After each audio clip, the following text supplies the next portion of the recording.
से आज मोरे पर से नजरिया बेटा, लाज से आज मोरे पर से नजरिया,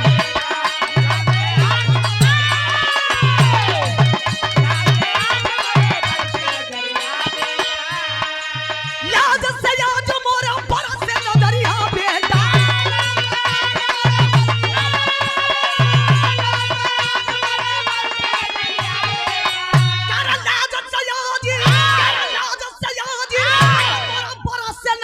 बेटा, नजरिया बेटा, नजरिया बेटा, मां कोई ना भरल तोर विधवा बतरिया बेटा, मां कोई ना भरल तोर विधवा,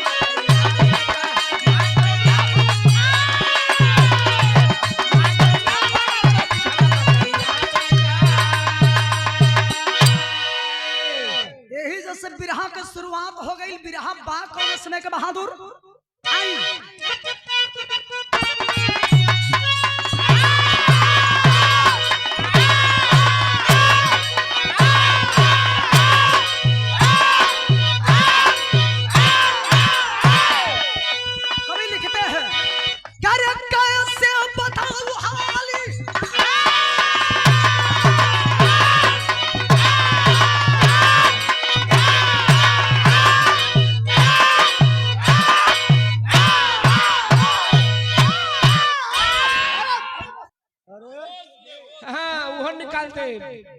आराम से बचवा, आराम से।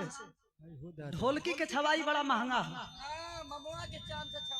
समझा दे तो वो क्या निकाल। कवि जी लिखत रहो कैसे, अरे कैसे बताऊं हाल मेरे लाल हमारे, यह जिंदगी गुजर रही है तेरे सहारे, पिता थे तेरे कुंभकर्ण रावण का भाई, पिता थे तेरे कुंभकर्ण रावण का भाई, रघुवर के हाथों हो गई है जिनकी सफाई, तुम ही नहीं बचोगे बस दिल में ये शंका, तुम ही नहीं बचोगे बस दिल में ये शंका, अचल में भागी लेके तुम्हें छोड़ के लंका,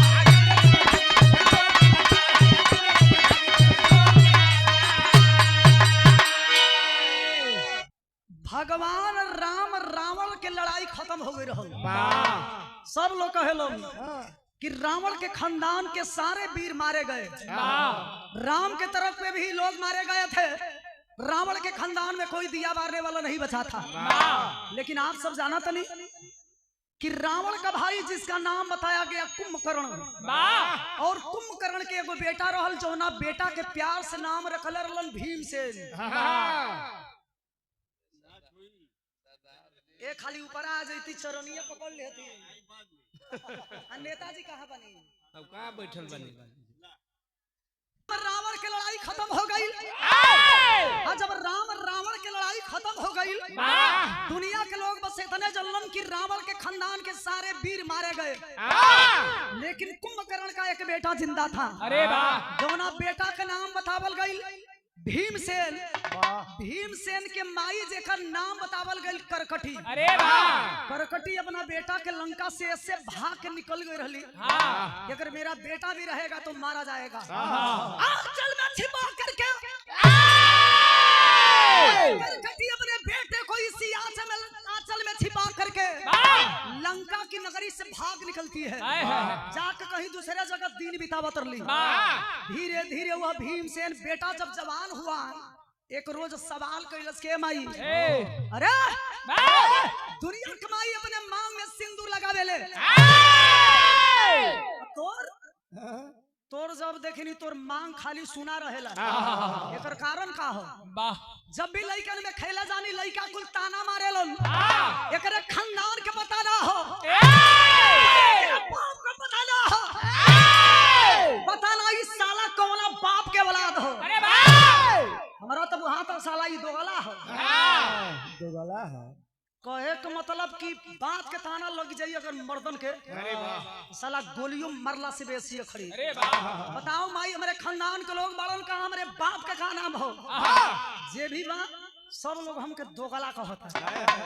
करकटी के लिए बचवा भी लइका बड़े बता नहीं की सकत, कहलन कि ना बतइबे ना तो आज के बाद तोरे दूध के कसम ये तोरे बेटा तोरे सामने शकल ना दिखाई। माई मजबूर होली तो केकरे सामने मजबूर होली? अपने औलाद के सामने मजबूर होकर के करकटी बताती है कि बेटा यही जानना चाहता है ना कि मेरे मांग का सिंदूर किसने मिटाया? तो कान खोल करके सुन ले, मेरे मांग का सिंदूर मिटाने वाला कोई और नहीं, दुनिया के लोग जिसे भगवान कहते हैं, भगवान राम ने मेरे मांग का सिंदूर को मिटा डाला। तुझे अनाथ बनाने वाला कोई और नहीं बल्कि भगवान राम है। सुना तो देरी लगल लेकिन हथियार उठावो विरह में तर्ज लग गई बहादुर। श्री राधे यादव जी सर्वतपुर के पावन धरती से, श्री त्रिमल यादव जी सरवनपुर के पावन धरती से 100 रुपया दे के स्वागत के लिए बनी। और सरवनपुर के प्रधान कमलेश कुमार गौड़ जी की ओर से, रंगमंच की ओर से प्रधान जी की बहुत बहुत प्रणाम। प्रधानी बनल रहे, बिरहा में तर्ज लग गई।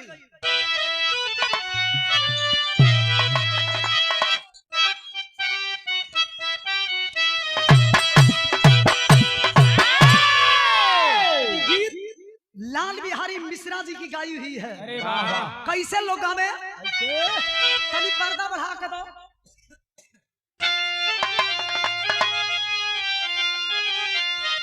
अरे माता हो ललनवा दे दा,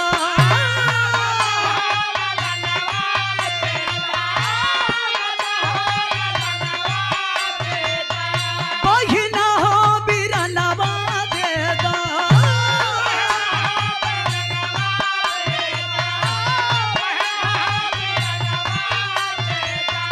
माता हो ललनवा दे दा, बहिना हो बिरनवा दे, भौजी हो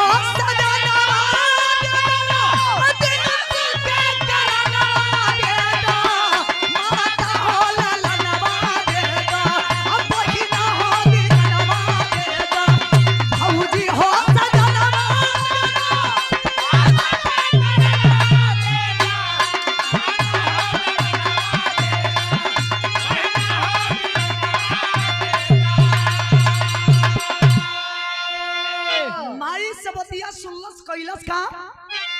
अरे माई हो में हनवा भइले,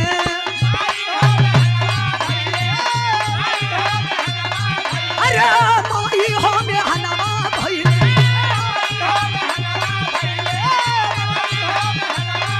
अरे नाह का जन्मवा भइले,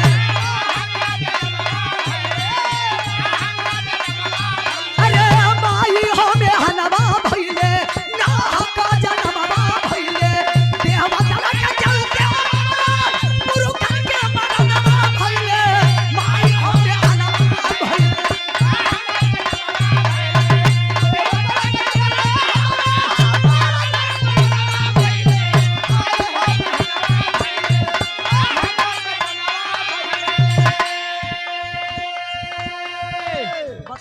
चाहत लू हो हमारा ऐसा बेटा के धरती पर जियाला के धिक्कार।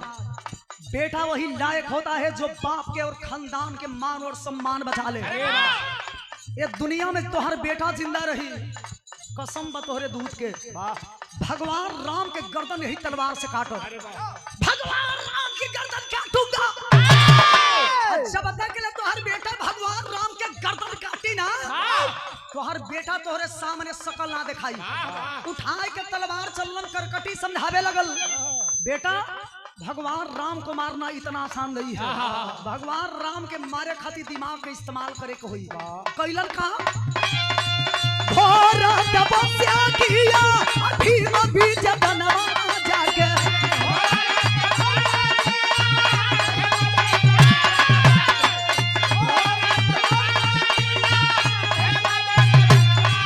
अरे बोर मांगो बेटा बोले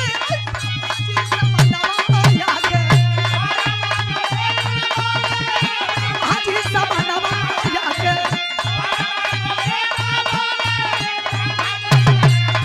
अरे तोरे भाग पीछे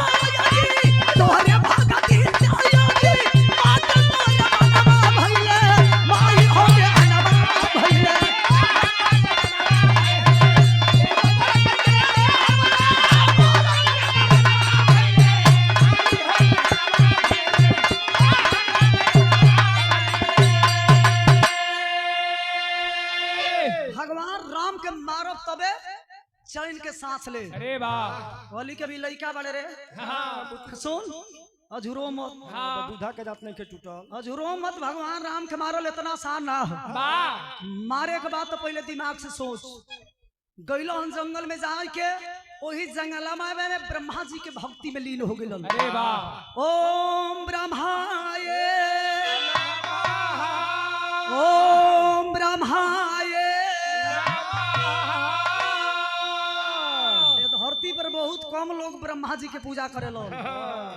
उ जब पूजा कैलस ब्रह्मा जी प्रसन्न भइल। अच्छा भीमसेन के सामने जब ब्रह्मा जी प्रकट होते हैं कहते हैं बेटा तुम्हारे भक्ति से हम प्रसन्न हैं। अरे वाह वरदान मांग ले बेटा। रे बेटा रे लइका ए बेटा मांग ले बेटा। मांग मांग मांग तो का चाहिए रे। हाँ बोल कलश कम के हीरा मोती ना चाहिए हाँ बड़का वरदान देवे आइल बड़ो। अच्छा तारा ऐसन ऐसन कतना उड़ बूढ़ अइला ना गइलन।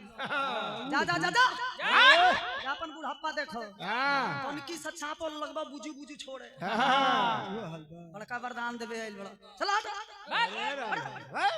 हट चलन की डांट मत दांत मत मांग ले। तोरे भक्ति से इतना प्रसन्न बनी कि देवे खाती आइल बनी। अरे वाह कलश के खाली मौका देतनी फिर सोच लो। हाँ वरदान मांगा तो देवे कोई आई अगर जो नाकुर नुकुर कइलो तो हम जिलेबियों से टेढ़। अरे वाह बड़ा मन ढीठ आदमी है तुरंते सोचब समझम ना। है जोन बारवा लौकत न अच्छा अच्छा है बारवा जोन पका लखा तुरंते उखाड़ ले। फूल बरवा कबार ले मैं जगह के इस समाज के बीच में हो हमेशा अशुद्ध मत बोलल कोई सुन ना बोलत है। मैं बार की कीमत अलग अलग हो। जौना मर्द के सीना के बार नहीं के छाती के बार ना मर्द के कोनो एतबार ना। तने उहार के देखल जाए खाली ना पता चल जाए कि ले हन कि दे हम। हाँ था के थे कवि जी बड़ा सुंदर भाव लिखत नहीं जाए और पूजनीय धर्मेंद्र फौजी जी के सौजन्य से और आपके सम्मान में है छोटा मुन्ना आशीर्वाद दिया है बाबू को शुभ आशीर्वाद और फौजी साहेब के हमारे ओर से सैल्यूट बा। विजय यादव जी और फोर्स आपके सौजन्य से 100 रुपया मिलल बा। रंगमंच की ओर से आपको के प्रणाम। मनीष यादव जी उत्तर प्रदेश पुलिस आपके सौजन्य से भी 100 रुपया का आशीर्वाद। उमेश यादव जी उत्तर प्रदेश पुलिस आपके द्वारा भी 100 रुपये का आशीर्वाद। और तीनों पुत्रों के पिताजी ये भाई माने के परी ब्रह्मा विष्णु महेश। ब्रह्मा विष्णु महेश के पिताजी पूज्य पिताजी की ओर से अपने बचवन के सम्मान में 300 रुपया देके स्वागत के लिए बनी। पिताजी के बहुत बहुत प्रणाम।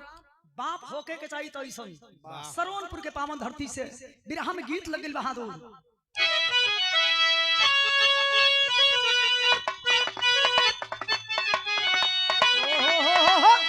एक कुल गीत के नेताजी पावे वाला नहीं खे कि जब गाई तब बुझाई के एकदम ताजा निकलत हो। अरे वाह स्वर्गीय रामदेव गुरुजी जमानी के आलम में तर्ज के गाई कैसे गाई बहादुर।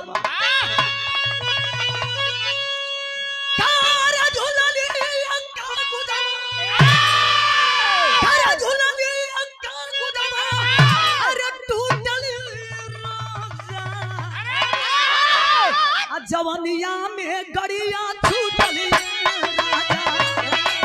गड़िया छूटली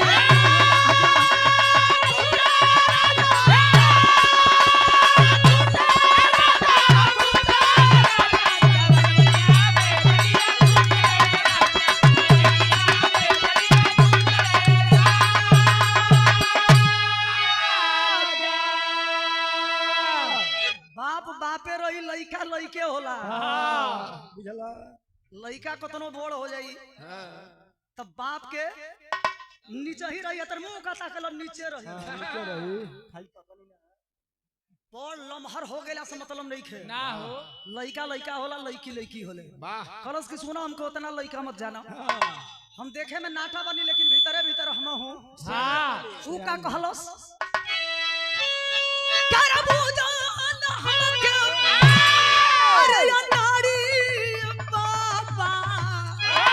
अरे मुड़ाई जाई मोछ दाढ़ी बाबा।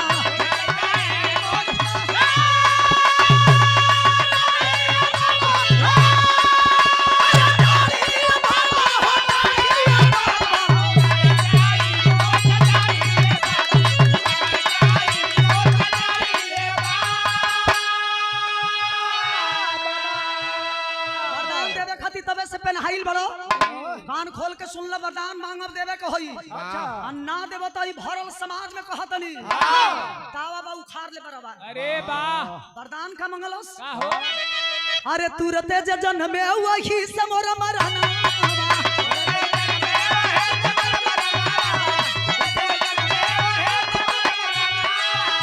अरे एकरा अलावा कोई न जीते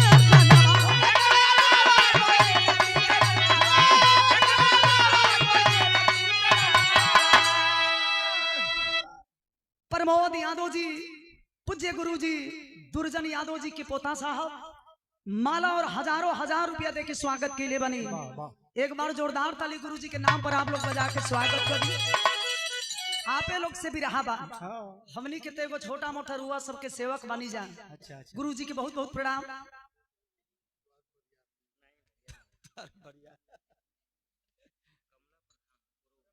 और पूजनीय कमला प्रधान जी कोरौत के पावन धरती से माला और 500 रुपया दे के स्वागत के लिए बने आई चौथा बार जौन बाई लगातार कार्यक्रम चला था अरे कार्यकाल चलता सॉरी प्रधानी के कार्यकाल आपके चला था भगवान करे और बाबा के आशीर्वाद लगे कि 4 बार ना लगातार रुआ हैट्रिक मारत रहे अरे वाह वाह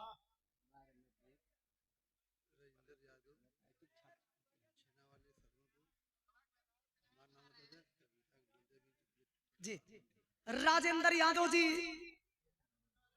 माला और सादर 1000 रुपया दे के स्वागत के लिए बनी छेना वाले साहब और जिनके द्वारा हम आपके बीच में उपस्थित हुए हैं आदरणीय श्री सुरेश पाल जी और थोड़ा सा आज कष्ट हो रहा है कि बिरहा जगत की बड़ा ही चुलबुली गायिका हमारी छोटी बहन कविता वाराणसी इस समय हॉस्पिटल में भर्ती है एडमिट है और इलाज चल रहा है और वर्तमान समय में अभी ठीक है कोई दिक्कत नहीं है लेकिन आप सबसे हम निवेदन करेंगे कि उस बहन के नाम पर दुआ कीजिएगा कि जल्दी स्वस्थ हो और ईश्वर से हम आराधना और विनती करेंगे कि छोटी बहन जल्दी आप सबके बीच में स्वस्थ होकर के आए और हमको शुभ आशीर्वाद दें आशीर्वाद का मतलब जनता का आशीर्वाद और बड़ी बहन छोटी बहन को छोटी बहन बड़ी बहन को जब गले मिल करके सम्मान देती है तो बड़ा खुशी होता है और आपे के देन बा कि हम आपके बीच में बानी कविता बनारसी की ही देन हो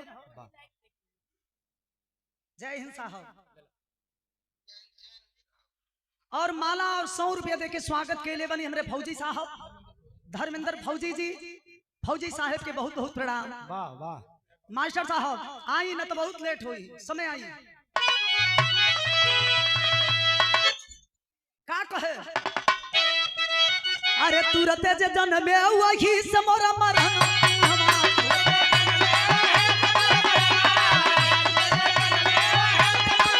अरे एकरा अलावा कोई न जीते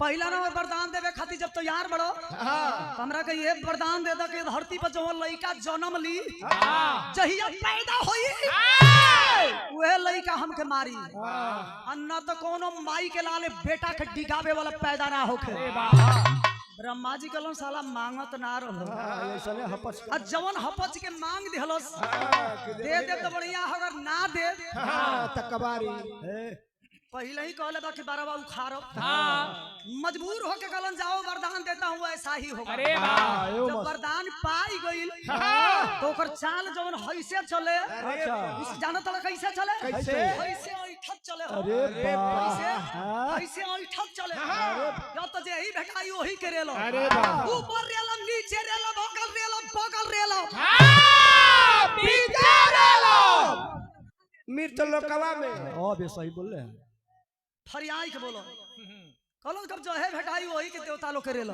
वाह बिरहा में टेरी के भाव लिखल गई देवी शरण मास्टर साहब खेवसीपुर से सादर 100 रुपया देके स्वागत के लिए बनी प्रणाम बाप के। और भोतू यादव जी सरवनपुर कुरौत के पावन धरती से 100 रुपया देके स्वागत के लिए बनी प्रणाम बाप। विकास यादव जी उर्फ में लक्कड़ जी 100 रुपया देके स्वागत के लिए बनी बाबू के शुभ आशीर्वाद। लकड़ो जी के जवाब नाम है लक्कड़, बिरहा में टेरी के भाव। बुद्धू यादव जी सरवनपुर से 100 रुपया देके स्वागत के लिए बनी बहुत बहुत प्रणाम। आई अरे समर में लड़ने वाला ना कोई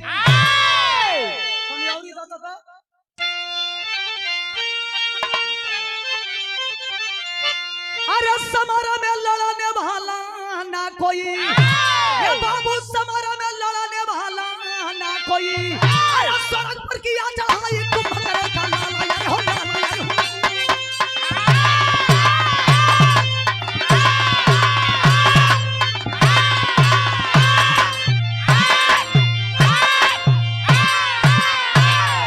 समर में लड़ने वाला ना कोई, स्वर्ग पर किया चढ़ाई कुंभकर्ण का लाला, समर में लड़ने वाला ना कोई। भागे इंद्र छोड़े इंद्रासन देवता सभी लाचार हुए, बचे अगर कैसे धर्म कर्म अब नर नारी में आधार हुए। और फिर दक्षिण को जो करते शिव की पूजा, पकड़ा भीम जा काम रूप में मैं ईश्वर कोई ना दूजा। मूर्ति के बतिया छोड़ो, उस स्वर्ग पर चढ़ाई कैलो, मैं देवता लोग लगल पिठी आवे, लगल लखे दे, मैं जना निहुरले भागे। देवता लोग के तो स्थिति ऐसा हो, जितना कुल देवी आई लो बालो, अरे वाह, वो अपन अपन आंचल में मुंह छिपौले हलवाई हो। उ लोग के गोड़े में धक हमनी और मत आवे। ये तो गलवा के कोनो भरोसा हो, धक उल्टे टांग दे तो देवी आई लो मुंह लुकवावत चले। मैं देवता लोग में खलबली मच गईल, एगो छोटे लड़का आइल बा पूजा पाठ कइल बंद कइले हो। मीटिंग होखे लगल, आ जब मीटिंग होखे लगल तब मैं देवता लोग जाई के महाकोशी नदी तट के किनारे बैठल बालो बारी बारी से पूछाता कि गलती के कइल हो। सब लोग न कर गइल, जब ब्रह्मा जी के पारी आई तो जे गलती कइले रहेला ओकर सर झुक रहेला।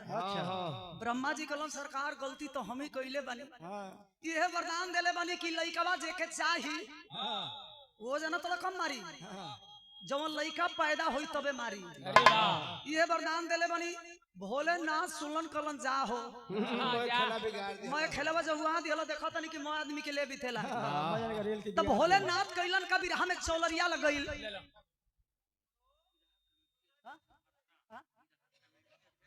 बिरहा कमेटी के अध्यक्ष महोदय भरथरा के पावन धरती से 201 रुपया देके स्वागत के लिए बनी विनय यादव जी। रंगमंच की ओर से पूरी टीम की ओर से आपके बहुत बहुत प्रणाम। आई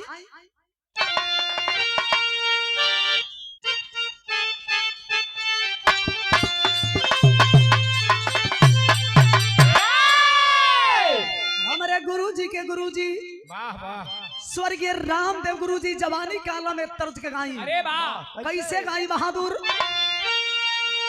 अरे बारी उमर कमर लचकनी, बारी उमर कमर लचकनिया, बारी उमर कमर लचकनिया, गोरी खींचे निहुर के दुनिया, बड़ी का झूला झूला।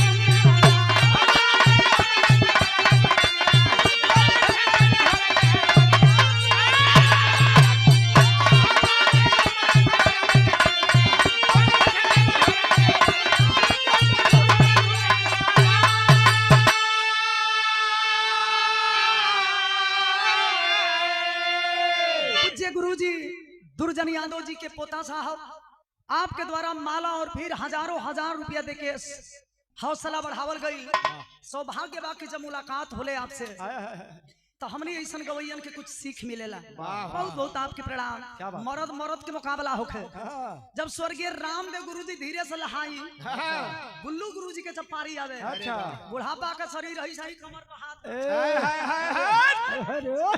देख बच्ची ना तो चुटुक जी भी बच्ची तनकी सदावक चिटिक जी ओम प्रकाश यादव जी जीरापट्टी से ना बीरापट्टी के पावन धरती से 200 रुपया देके स्वागत के लिए बने बाबू के शुभ आशीर्वाद और देवे वाला भैया के प्रणाम। कैसे लहाई कैसे हो अरे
अरे मैं तो ढेर कम पड़ता। अरे भैया वो काहे खातिर देता रू लड़का के दूध पिए खातिर देनी है। अरे वो 75 वाला मारेला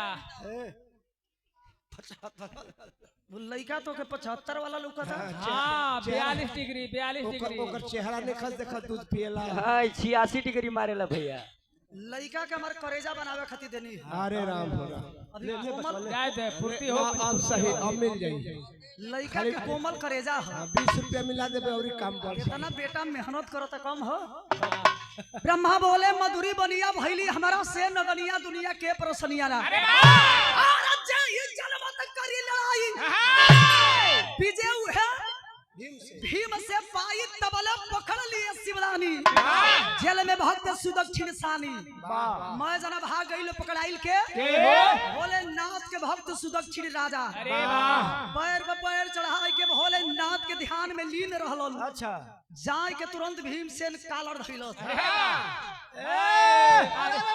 अरे वो भीम से नाव तो चिंता राजभर हम राजा ना हो भैया चिंता देवी है। ये धरती पर अगर रहे के हो कान खोल के सुन लो।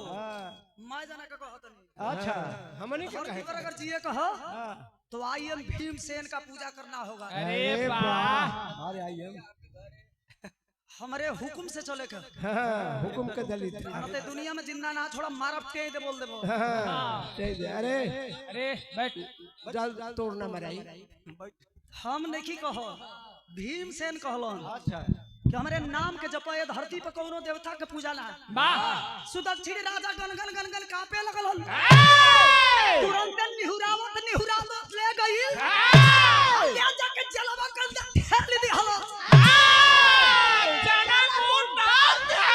वो काहे खाती हां वही में कुटुरावे खाती कलश की सुना अगर भोलेनाथ के अगर पूजा कइला त हम बड़ा बदमाश हई। अच्छा तोहरो के निहुराई हां आ निहुराई के पीछा बा मोहर मारो निरा के सटाई रजवा कला साला मरला से बढ़िया कबरबो करी जरा मरबो करी पूजा पाठ कइल बंद कर दिहल। अच्छा। धीरे धीरे जब समय बीते लगल, कुछ दिन बीतल तो कभी जी भी रहा के अल्लाह लिखलन बहादुर सजीवन मौर्य जी अयोध्यापुर के पावन धरती से 100 रुपया दे के स्वागत के लिए बनी बहुत बहुत प्रणाम। आई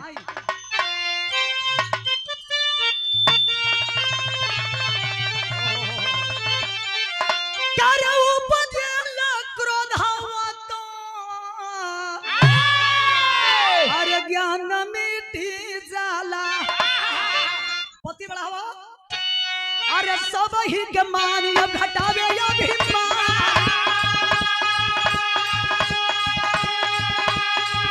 अरे सब ही के मान घटावे अभिमान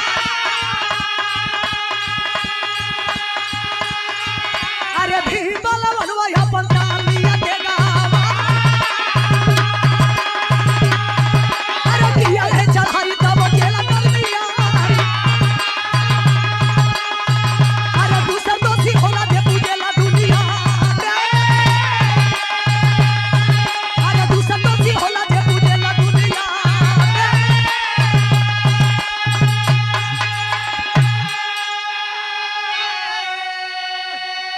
पहला दोषी होला दे पूजेला दुनिया में, दूसर दोषी होला दे पूजेला पूजमान। ये धरती पर राजा की गलती नहीं है, गलती बात सबसे बड़ा गलती, सबसे बड़ गलती भोलेनाथ के हो। ये दुनिया के लोगन से वही पिंडी के पूजा करवावत लोग।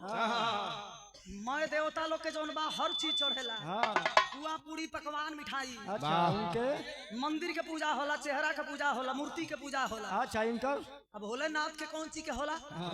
लिंगवा के होला के हो लिंगवा के केवल भोलेनाथ का ही नहीं, जहाँ भोलेनाथ है वहाँ माँ पार्वती है। अरे वाह लिंग और भग का पूजा होता है। वाह ध्यान से देखल कर लो, खाली वही पे ध्यान मत दलो।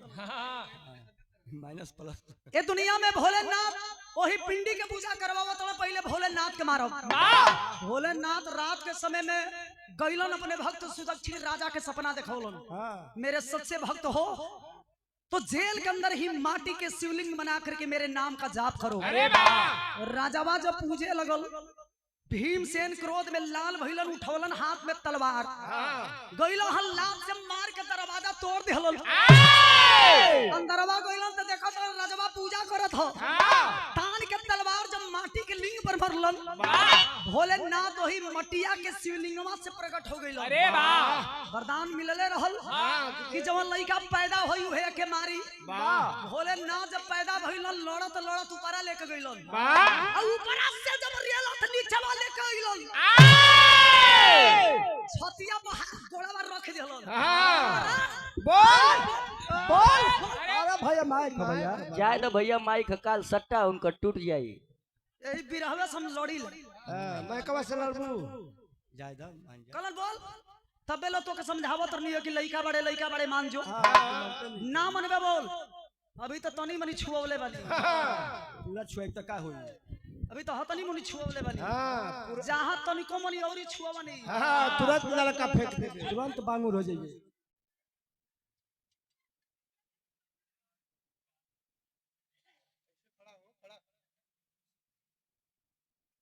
नवरात्र के पावन अवसर पर आप सभी भक्त को सादर आमंत्रित, और हमारे बीच में जिन साहब के द्वारा स्वागत किया गया और सम्मान किया गया, इसी पावन नवरात्र के समय में बड़ा ही सुंदर शानदार माला पैसा देके स्वागत के लिए बनी गुरु कृपा आश्रम में दिन रविवार 22/3/2026 और प्रातः 9 बजे के समय में सत्संग और भंडारा का आयोजन हुआ है ग्राम पुआरी खुर्द में।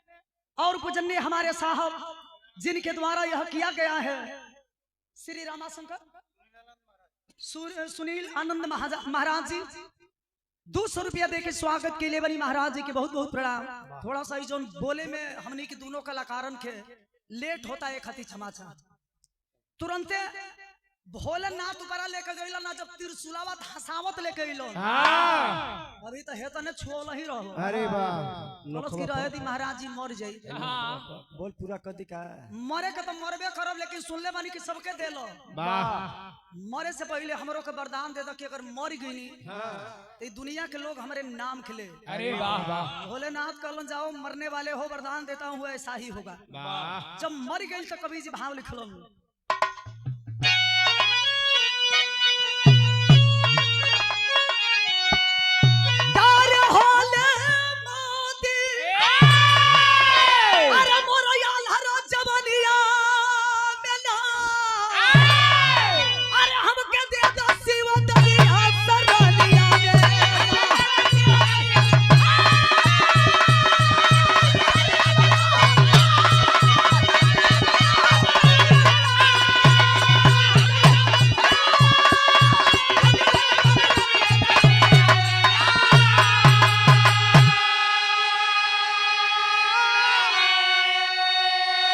मेरे नाम के आगे तेरा नाम रहेगा यार। तेरा तब से भय भीम शंकर लिंग अरे जब जाने लगे जहानी तब प्यार के पाके मोहर मानिया सरनिया में।